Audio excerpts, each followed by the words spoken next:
2018 hemos organizado el Programa Regional para el Estudio y la Práctica de la Acción No Violenta Estratégica para las Américas.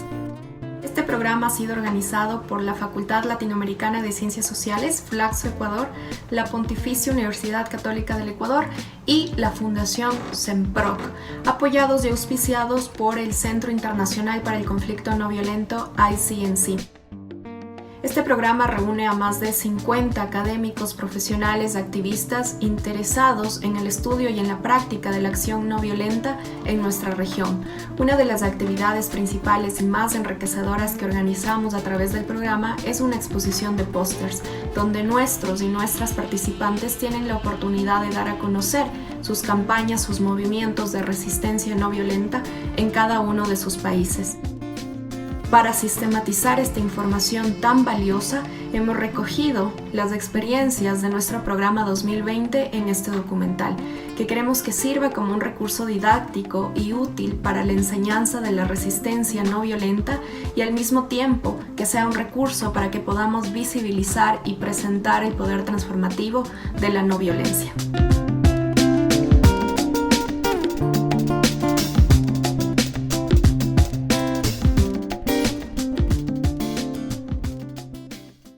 Para explicar lo que se entiende por resistencia civil, quisiera empezar explicándoles las opciones que tienen las personas que enfrentan la opresión, la injusticia, la exclusión económico-social, que son marginados y afectados por daños hechos al medio ambiente y otro tipo de problemas.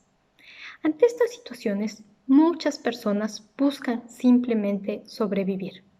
Muchos se sienten desamparados o puede que enfrenten represión si protestan ante estas condiciones. Pocas personas optan por afrontar estas situaciones con violencia y deciden unirse o formar grupos armados o violentos. Otras, más numerosas, buscan opciones no violentas. En este grupo de personas habrá quienes busquen salidas a través de mecanismos de resolución de conflictos como la mediación, el diálogo, la negociación, o quizás utilicen mecanismos institucionales que podrían ayudarles a alcanzar unos objetivos. Pero, ¿qué pasa cuando el conflicto no puede resolverse así? Sobre la tercera opción es la que se enfoca este video, es decir, la resistencia civil, que también se la conoce como resistencia no violenta o lucha no violenta.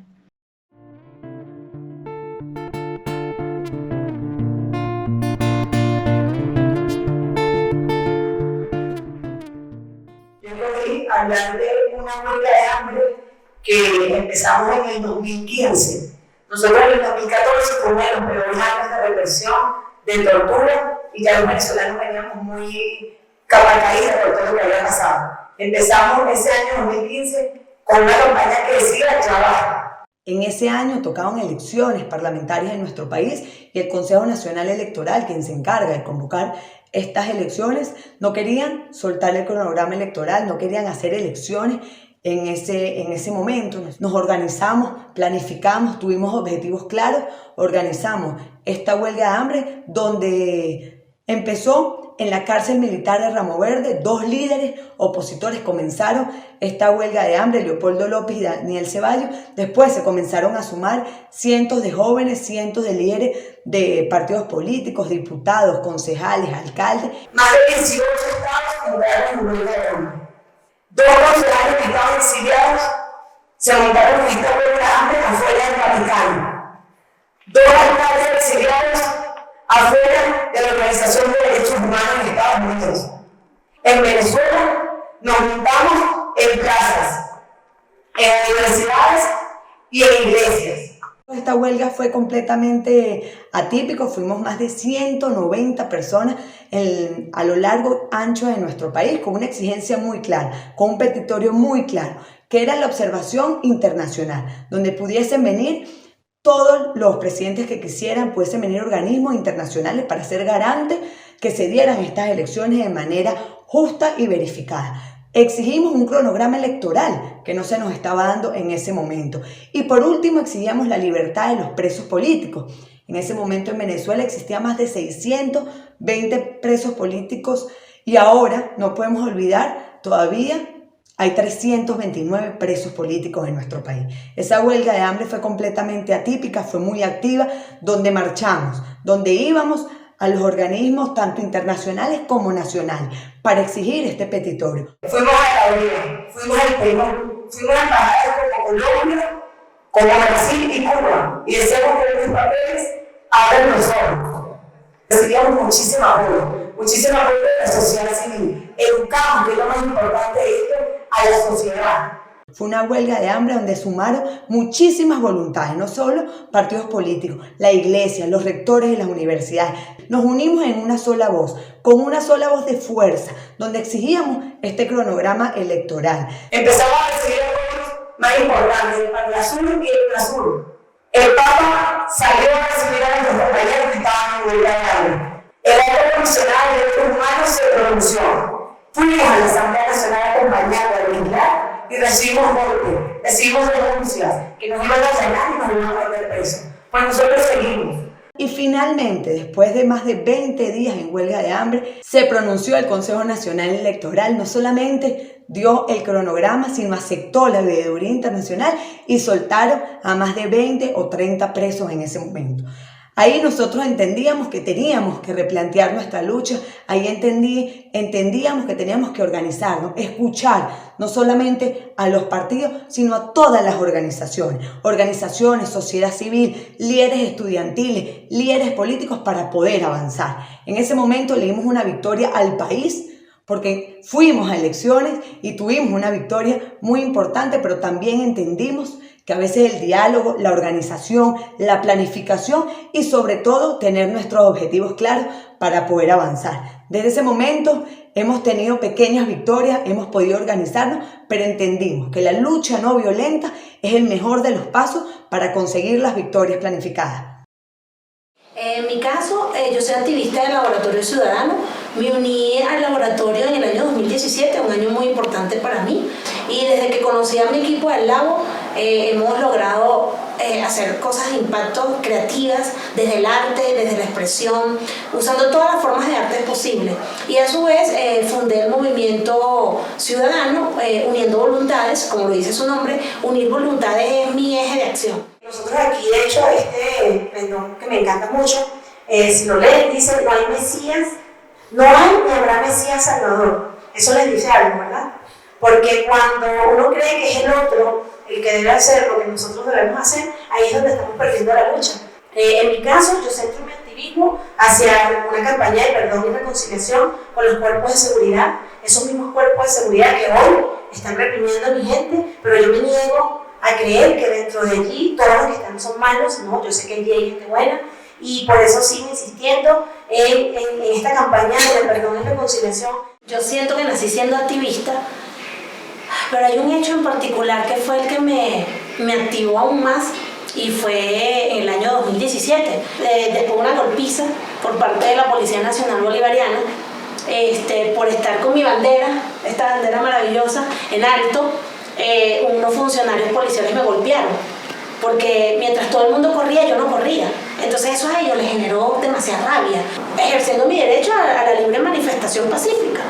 Fui agredida, fui golpeada delante de mi hija, y los gritos de mi hija, el dolor de mi hija, fue lo que yo dije cuando la vi llorar, que yo no quería para mi hija sufrimiento. En Venezuela tenemos un grupo de paramilitares, tenemos grupos civiles armados con permiso del Estado venezolano. Hace poco los periodistas fueron agredidos por este grupo de colectivos armados, y esta foto donde estamos justamente mi amigo Ángel Zambrano, que es uno de los cofundadores del Laboratorio Ciudadano, mi persona, con esta pancarta que dice: periodismo libre, derecho humano, y atrás el piquete. Todo el mundo preguntó cómo hicieron ustedes para tomarse esa foto desde el amor, desde esa campaña de perdón y reconciliación que llevo desde el 2017, donde he creado cierta, no voy a decir amistad, pero sí cierta empatía con los jefes, inclusive, de estos cuerpos policiales, y donde él me pidió permiso para colocar a su piquete. Imagínense ustedes lo que pasa en nosotros cuando un funcionario que tiene las armas y que ha reprimido te dice: me das un permiso para yo colocar a los funcionarios detrás de ti, y tú dices: ok. si está funcionando. Y yo le dije, claro que sí, corazón, la foto va a tener mayor impacto. Me lo de 2 pasos con Ángel. Y acá está mi otra parte de acción, es la parte de acción social. Esta que la llevo en mi barrio, en el lugar donde nací, en Petare, el barrio más grande de Latinoamérica, donde muchos insisten en decir el barrio más peligroso del mundo. Y donde yo estoy trabajando para que ese no sea el discurso. La determinación de vivir mejor llevó a Katiuska Camargo a poner manos a la obra en la pequeña comunidad de San Blas ubicada en Petare, que tiene lugar en la periferia de Caracas.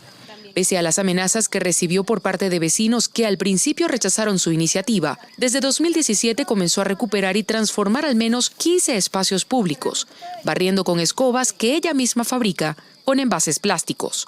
Ya no son vertederos de basura, ahora son murales artísticos hechos mayormente por miembros de la comunidad, especialmente niños, así como por artistas nacionales e internacionales que Katiuska muestra con orgullo. Y aquí tengo un grupo de jóvenes que son mi inspiración, mi motivación diaria, son los que me hacen levantarme todos los días con ganas de hacer país, porque ellos creen en esto, en la unión de voluntades, en esa unión de talentos, en esa unión de esperanza. De todo lo que he hecho, creo que esto es lo más fuerte, ni siquiera enfrentarme a los colectivos, es querer transformar la calidad de vida de todos. Aparte de que de alguna forma u otra embellecer, darle amabilidad a los espacios, el arte se ha convertido en nuestras comunidades en un medio despolarizante, despartidista. ¿Por qué? Porque hay lugares donde había muchas caras de partidos políticos, no se removían esas publicidades tanto de un sector como de otro y la dejaban ahí por años. Y lo que estamos haciendo nosotros ahora es tratar de bajarle ese ánimo que hay de desunión. Con la escoba, nosotros hemos logrado de verdad transformar muchos espacios en la ciudad capital, muchísimo, y donde otras personas ya están usando el poder de la escoba. Recientemente salió un influencer con una escoba en el metro de Caracas y empezó a barrer los andenes y los vagones del metro. Y eso ha causado un revuelo porque la gente dice, wow, o sea, ¿cómo tomar un objeto como este transforma? Si ustedes tienen en sus países un lugar vulnerable, un barrio, una esquina llena de basura, yo lo primero que invito es a que lo restauren, porque ahí empieza la transformación. Inclusive el adversario empieza a entender que ese también es su espacio. Lo decía Jerónimo, que me contaba que él quisiera hacer eso también en Nicaragua y que tiene todo el tema de la represión y toda la gente que los persigue, pero él dice, no, pero no te va a pasar nada si te ven barriendo. No te va a pasar nada, créelo. Bueno, no sé, yo creo que voy a Nicaragua a ayudarme.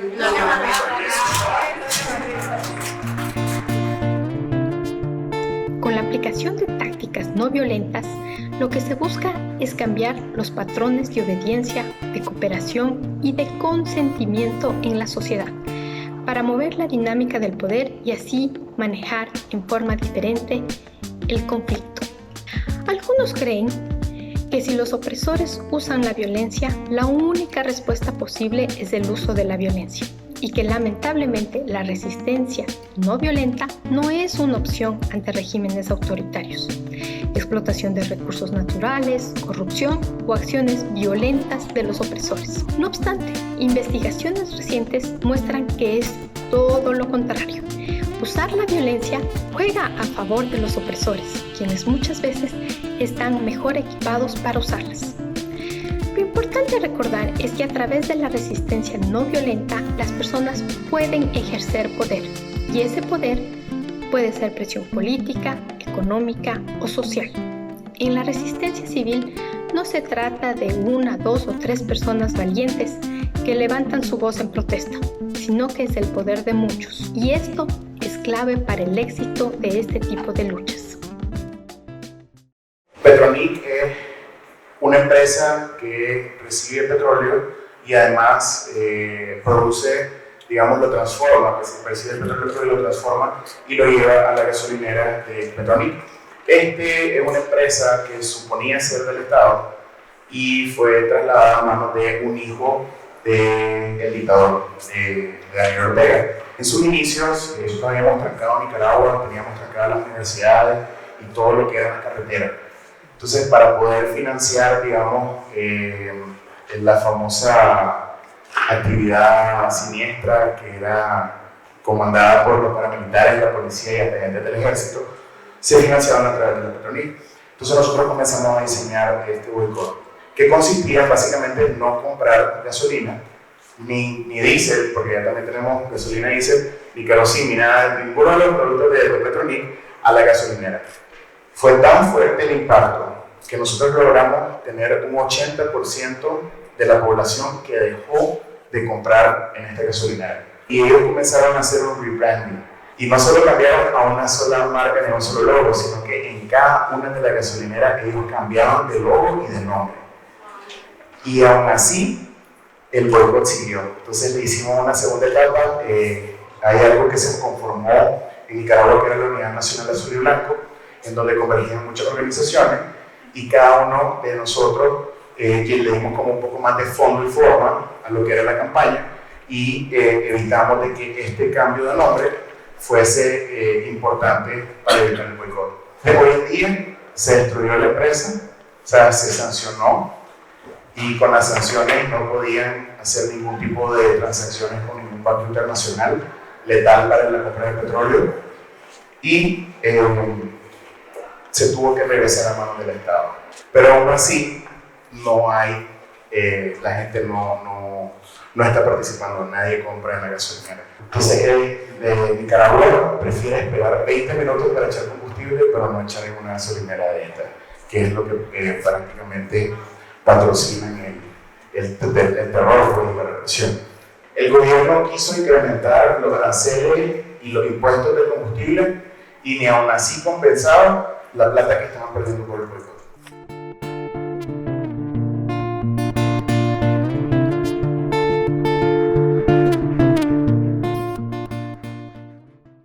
Bueno, para quienes tal vez no conozcan cómo funcionó esto, es al inicio del gobierno, durante la Revolución Ciudadana, se concretó una iniciativa civil que era lo del Yasuní-TT, que era una iniciativa de conservar una zona de la Amazonía de alta biodiversidad y presencia de pueblos indígenas en aislamiento voluntario.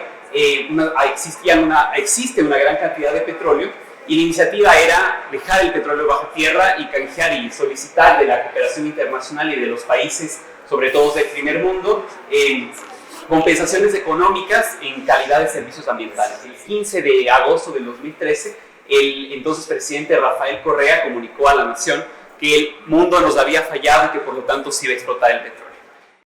Ordeno la elaboración de informes técnicos, económicos y jurídicos para, de acuerdo con el artículo 407 de la Constitución, solicitar a la Asamblea Nacional la declaratoria de interés nacional al aprovechamiento del petróleo en el Yasuní. Entonces, a partir de eso, yo lo denominé desde el momento de construcción de la demanda.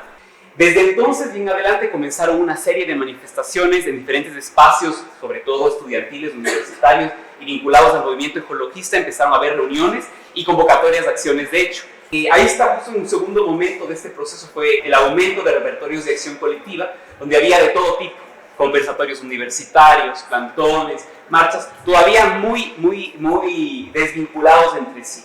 Entonces, a partir de eso, los diferentes esfuerzos fueron convergiendo, y es de la etapa que la denomino como etapa de trabajo coalicional, donde estas organizaciones que no tenían relación inicial entre sí, junto con movimientos sociales, organizaciones, sindicatos inclusive, organizaciones del movimiento indígena, convergimos en una asamblea fundacional en la Fundación Acción Ecológica, donde se decidió que había que construir una plataforma para impulsar lo que podíamos hacer, que era una iniciativa de recolectar firmas para llamar a una consulta popular para que la gente decidiera si quería o no dejar indefinidamente el petróleo bajo tierra. Ahí nace Yasunidos, ese fue el primer logo, que era una iniciativa, era un colectivo de colectivos, en donde se empezó a construir incidencia en la opinión pública para buscar simpatía y construir la pregunta junto con juristas, constitucionalistas y lanzar estas iniciativas. Empezaron a haber muchas acciones, y uno de los repertorios más bonitos de esta época, mientras ya teníamos los formularios y armábamos la recolección de firmas, era algo que fue innovador en ese momento, era transformar las marchas en las zapateadas por el Yasuní. Entonces en Ecuador hay una cosa que es bailar la música popular zapateando, y uno iba zapateando por el Yasuní, por las calles de Quito, diferentes ciudades, da lo que hicimos mucho. Y luego de estas acciones siempre terminábamos con asambleas públicas en donde se decidía qué íbamos a hacer con el movimiento. Y después de esta etapa, por la necesidad de coordinación, Yasunidos dejó de ser un colectivo de colectivos para volverse en sí mismo un colectivo. Eso tuvo cosas buenas, porque ya era como que estábamos un poquito más ordenados, pero la posibilidad de discutir el rumbo, la dirección de la acción se limitó mucho, porque ya había un grupo específico que conducía la acción. Un cuarto momento fue la estabilización de la demanda, cuando, como les decía, teníamos los formularios, recolectamos las firmas y logramos recolectar, el requisito era tener 583.704 firmas, que es en ese momento el 5% del padrón electoral para llamar a una consulta popular, y entregamos 200.000 firmas más. Se entregó las firmas y a las 2 semanas y empezaron a haber problemas con la autoridad electoral, que después en mayo, esto fue el 6 de mayo del 2014, descartó y anuló por cuestiones de que el papel no pesaba lo suficiente, por ejemplo, 257.601 firmas, con lo cual no se alcanzaba el número suficiente para llamar a la consulta popular. Desde entonces, en esta estabilización de la demanda, lo que se hizo, y es el quinto momento que menciona aquí, es el sostenimiento de la acción contenciosa, porque falló lo que queríamos hacer. Entonces se intentó agotar todas las instancias respectivas, acompañándolas con acciones de hecho, plantones en la autoridad electoral, acusando el fraude ambiental, hablando de extinción de la democracia, creando productos comunicacionales para intentar que la simpatía de la gente, y eso sí hubo muchísima simpatía hasta el final, y se puede incluso pensar que fue uno de los momentos de inflexión para el gobierno de la Revolución Ciudadana. Sin embargo, esto pasó, como les digo, la campaña comenzó en 2013, ya han pasado 7 años y seguimos en la lucha porque las alternativas que hemos logrado fue, por ejemplo, que se reconociera que de las firmas que se anularon, más de 300.000 eran realmente válidas, y la Defensoría del Pueblo y un comité de expertos determinó que debía hacerse la consulta popular. Y pues seguimos en la lucha, o sea, es complicado, las alternativas se agotan, el apoyo ciudadano también ha reducido constantemente, pero todavía hay un núcleo fuerte que sigue respaldando esto.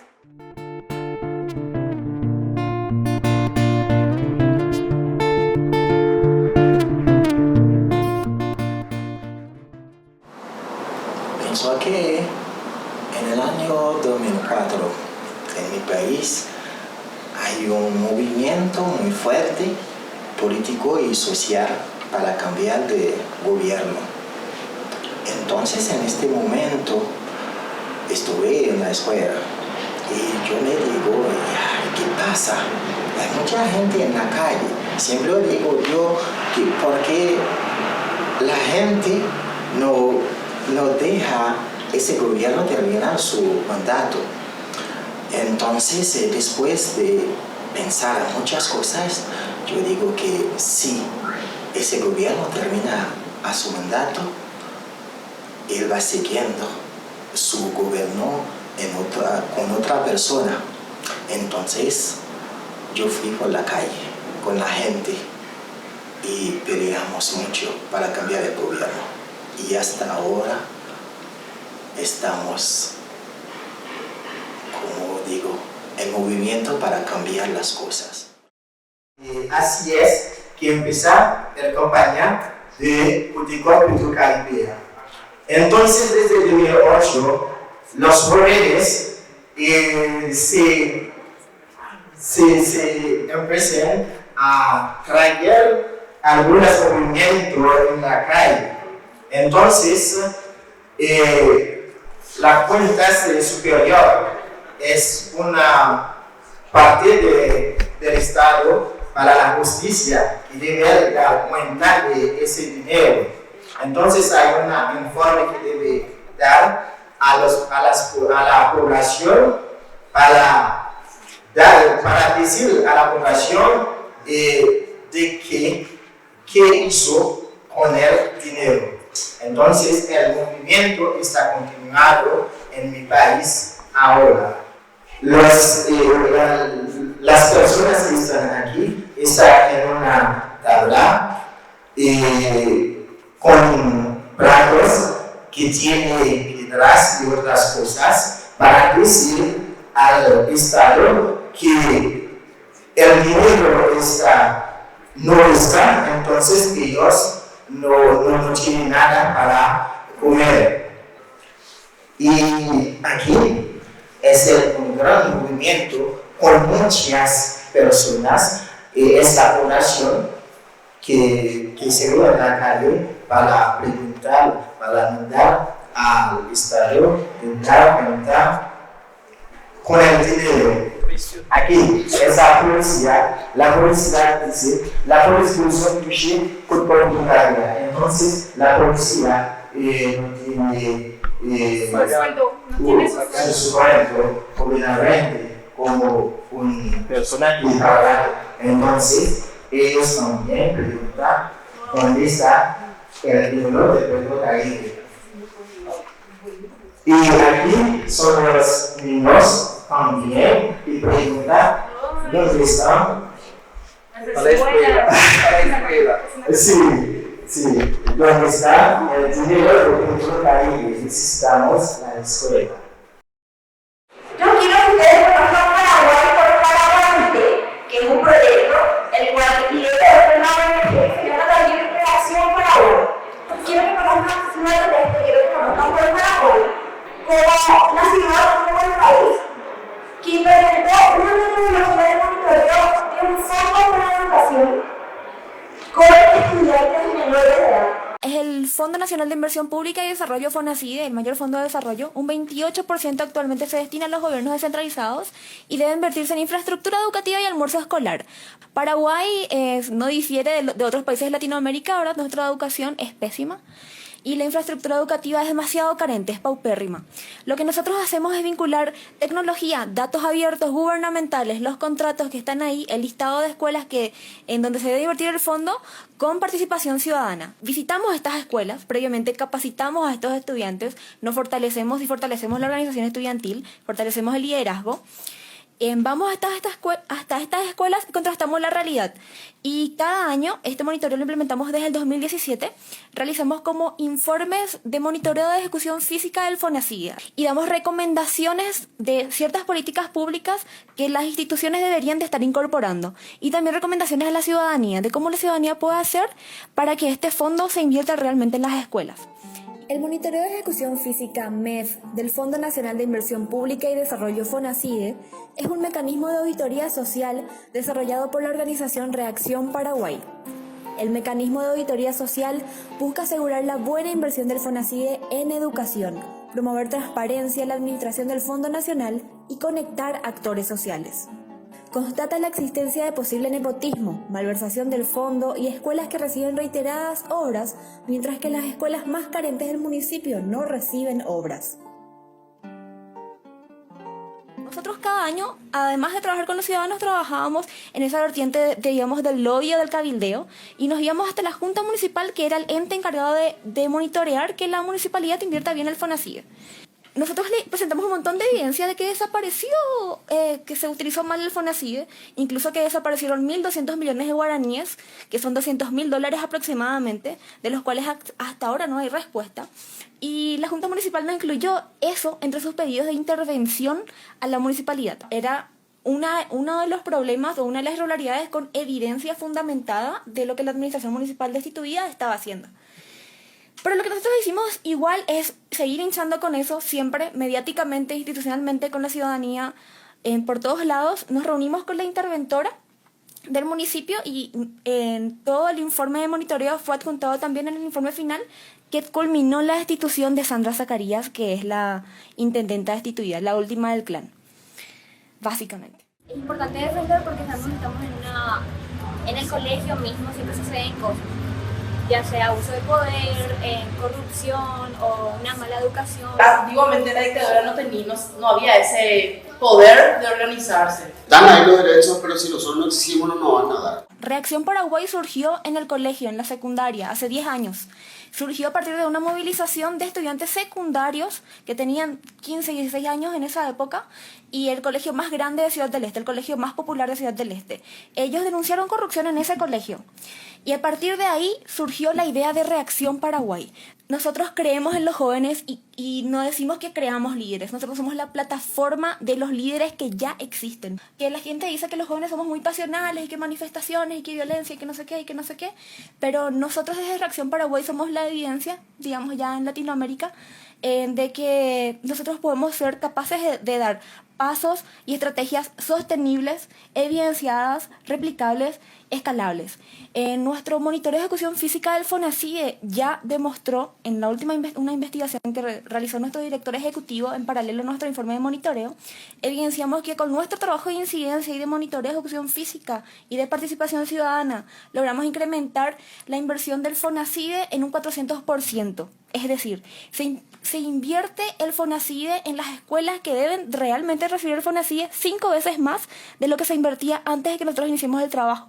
Y ahora, después de 10 años, de muchos pasos, estamos dando otro paso más, que es hacer un convenio con el Ministerio de Educación y Ciencias de nuestro país para poder hacer un piloto en nuestra ciudad, que es la segunda ciudad más importante de Paraguay y la ciudad que más fondos del FONACIDE recibe, para mejorar este proceso de inversión del FONACIDE en educación y luego de ese piloto evaluar la posibilidad de replicarlo en todo el país.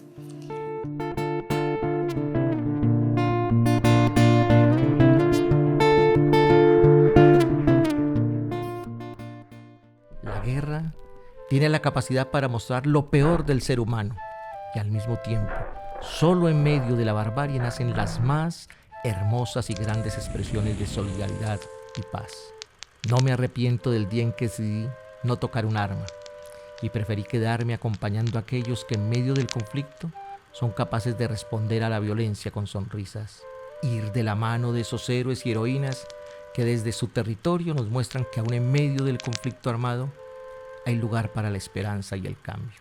No quise ser como mi tocayo, ese mambrú que regresó lleno de honores militares en un ataúd. Yo prefiero contar la historia del mambrú que no fue a la guerra. Vengo de uno de los departamentos que marca récords en Colombia y lastimosamente son unos récords bien tristes porque el Cauca es el departamento con más líderes sociales asesinados de toda Colombia. Y no nos quedamos solo ahí, Colombia actualmente es el país con más líderes asesinados del continente. Actualmente lidero una organización no gubernamental con la que buscamos luchar, promover los derechos humanos, el derecho internacional humanitario, la construcción de paz y la no violencia. Nos llamamos Fundación Mambrú Internacional. La Fundación Mambrú somos todos. Somos el mambrú que no quiso ir a la maldita guerra. Somos el mambrú que se quiso quedar en su territorio trabajando por su gente, construyendo paz, sembrando plantas, sonriendo y llevando alegría. Somos ese mambrú. Estar en Colombia y pensar en clave de paz, pensar en clave de amor, es un acto de fe y un acto totalmente revolucionario, porque el status quo colombiano actualmente es la violencia. Entonces, pensar desde la no violencia, pensar desde el amor, desde la empatía, en verdad es disruptivo en todas y muchas dimensiones en Colombia. El 2 de octubre perdemos el plebiscito. Yo me pongo a llorar, tengo que admitirlo, porque pues no me cabía en la cabeza este asunto, pero es ahí en donde surge un movimiento hermoso, que es el movimiento por la defensa de los acuerdos de paz. Y es aquí en donde nosotros, jóvenes, soñadores, revolucionarios, decimos, ojito, que la paz no es suya, señor Uribe, que la paz no es suya, señor Duque, que la paz no es suya, señores de la guerrilla, la paz es nuestra. Y ni las disidencias, ni el gobierno que tenemos, no la va a quitar.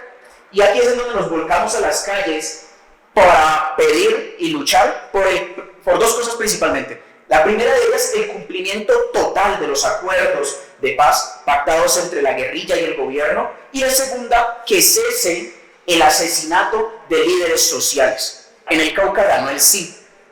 El reto que tenemos actualmente es hacer que zonas en donde han estado muy urbanizadas se cambie la idea. Porque quienes votaron no son personas que nunca han sentido la guerra.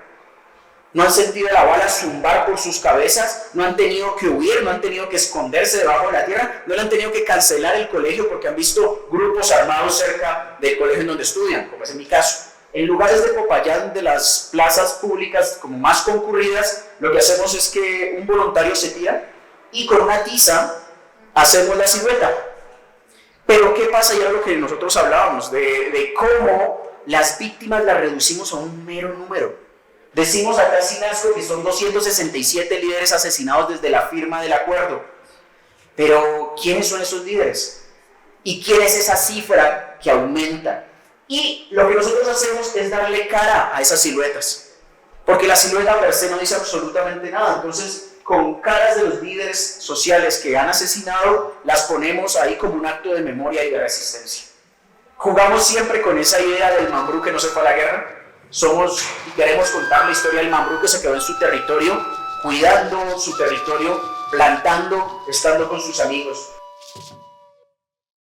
Entonces quiero empezar con la historia de un niño, un joven, que hizo parte de las pandillas, hizo parte del mundo de las drogas, hizo parte de ese grupito de niños que eran azotados por el narcotráfico. Ese niño soy yo. De aquí nace prácticamente las ganas de querer apostarle a la paz, de querer apostarle a ese cambio, a ese, prácticamente esa evolución. Empezamos trabajando con jóvenes promoviendo el arte, pero el problema era mucho más amplio. Vemos problemas de drogas, embarazos no deseados, deserción escolar, falta de un proyecto de vida, desánimos, mal uso del tiempo libre, delincuencias, etcétera, etcétera, etcétera. Utilizamos la música, la pintura, el graffiti, la acción social, la educación, el baile, entre otros, para transformar realidades y darle otra cara a lo que vemos allá. Le apostamos a la paz, al arte y a la educación. Creemos que en el emprendimiento no ser independientes de otros factores de política corrupta que han sido un desencadenante en Colombia para todos los procesos de violencia. Creemos que el arte, la educación son los pilares para que acabar como tal con una sociedad violenta. El chico que vendía, el chico que atacaba, el chico que extorsionaba, el chico que hacía prácticamente parte de los grupos decisivos, de las pandillas y demás, ese chico ya no está allá. El chico está sumando con nosotros. Y de ser tratados como problemas, pasamos a hacer la solución. El joven se capacita, el joven estudia, el joven viaja, el joven prácticamente se transforma totalmente. De ahí nacen prácticamente niños desarrolladores, donde el fundador, un gran amigo mío, Javier Carreño, creyó que los niños también son el futuro. Entonces somos la primera academia digital de enseñanza para niños en Colombia, donde enseñamos a los niños a partir de metodologías de juego, de creación 3D, también de toda la temática de tecnología, a formular, a desarrollar sus conocimientos, sus ideas, donde también hay niños que han desarrollado emprendimientos digitales de aplicaciones. Hay niños que ahora están pagando los recibos de la casa. Niños. Entonces creemos que prácticamente todo esto es el pilar para poder avanzar, porque somos paz, arte y educación. Somos una organización que hacemos acompañamiento a todos los jóvenes que no quieren participar de la guerra y en específico no quieren hacer parte del servicio militar obligatorio. Producimos una propuesta pedagógica para trabajar acerca de la prevención de violencias de género y pues lo utilizamos en específico porque trabajamos con jóvenes hombres que se niegan a participar de la guerra y tenemos un trabajo en específico de prevención de violencias con estos jóvenes, trabajando como el impacto de la violencia sobre la construcción social de la masculinidad en un contexto como el colombiano, que creo que ya hemos hablado un poquito más de eso. Este es otro colectivo del que participo, se llama el colectivo Expierte. Esto es un colectivo que principalmente realiza muralismo y producción gráfica que pretende amplificar las voces de las comunidades que están en resistencia en toda América Latina. Básicamente el ejercicio que pretendemos hacer es hacer un asunto de memoria en el espacio público, de desprivatizar la memoria, como hablábamos, de hacerla pública y de permitirle a la gente que tenga acceso a los relatos históricos que en el marco de la guerra han sido negados. Entonces conectamos la acción directa no violenta, el antimilitarismo, para tratar de amplificar las voces que no se escuchan tanto en los medios masivos de comunicación. 50.000 fueron las denuncias de las niñas menores de 18 años que sufrieron violaciones en los últimos 10 años en Honduras. Y estamos hablando solo de las menores de 10 años. Y estamos hablando solo de las que pusieron denuncia. Entonces, ante esta coyuntura, era esencial trabajar una campaña contra las violaciones que se estaban produciendo. Desde el 2015 acá no se hablaba de la temática, no se podía conversar en los medios de comunicación, ni siquiera les interesaba evidenciarlo. Entonces, ante la ocurrencia de los hechos y la poca evidencia mediática y la resolución de los casos para las mujeres que habían sido asesinadas, surge el movimiento como para dar una solución, por lo menos para la evidencia. En ese momento, violada una niña en una de las ciudades de Honduras y muchísima gente, los mismos espacios conservadores, alegaban que la niña era la culpable de lo que le había ocurrido. Ante ese contexto, se da la necesidad de hacer muchísimas acciones y dentro de ellos un empapelado que marcó muchísimo la agenda mediática en Honduras. Muchas personas se organizaron y forraron las ciudades más importantes con rótulos del "Yo no quiero ser violada", para evidenciar que muchísimas mujeres y muchísimas niñas estábamos expuestas a eso, quienes estaban expuestas no tenían unos casos resolutorios a sus problemáticas. El movimiento Yo no quiero ser violada surge de un consorcio de organizaciones feministas y defensoras de derechos sexuales y reproductivos que tenían en mente plantear una campaña con el mismo.